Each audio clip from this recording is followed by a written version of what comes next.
ce qu'on appelle maintenant couramment le 4e trimestre de grossesse, bébé il est dehors, mais en fait le corps, il part dans un processus qui est nommé la dégestation, c'est-à-dire qu'en fait on revient en arrière, le processus s'inverse.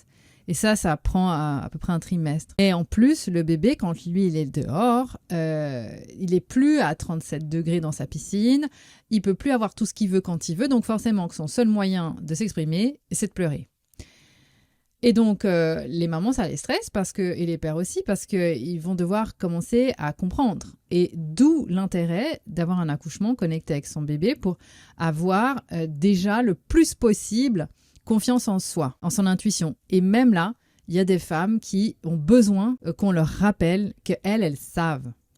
Et donc, ça, c'est très important parce que si on perd, et ça peut arriver très souvent pour un premier bébé, si on perd cette confiance en soi, eh bien, on va pouvoir mal vivre son postpartum et être extrêmement stressé, voire laisser tomber l'allaitement, et ça tient souvent à un fil.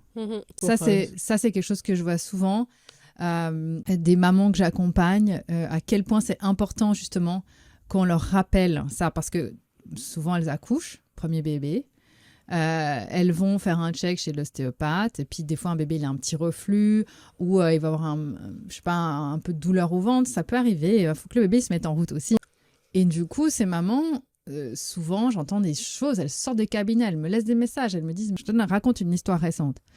La maman, elle me dit, mais l'ostéopathe, elle a dit que comme mon bébé avait des problèmes de digestion, il fallait que je mette une bouillotte sur son ventre. Sauf qu'il faisait 27 degrés en plein été, il crevait de chaud, en plus elle lui avait dit de mettre bien un bonnet parce qu'il fallait pas qu'il se refroidisse. Et tu vois, c'est pourtant une femme qui a été préparée, qui était vraiment avec des super connaissances. Mais qu'est-ce qui se passe? Et ça, je le comprends vraiment parce que, de nouveau, tout le suivi des mamans, c'est pas pour rien.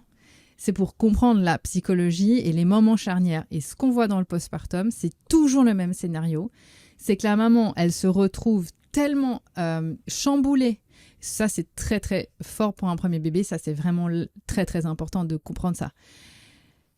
Chamboulée dans son quotidien, elle est en train de mourir à qui elle était avant pour devenir une nouvelle personne avec une nouvelle identité. Elle doit se réinventer dans un temps record, pas dormir, avoir son corps qui fabrique jusqu'à 1 litre de lait par jour.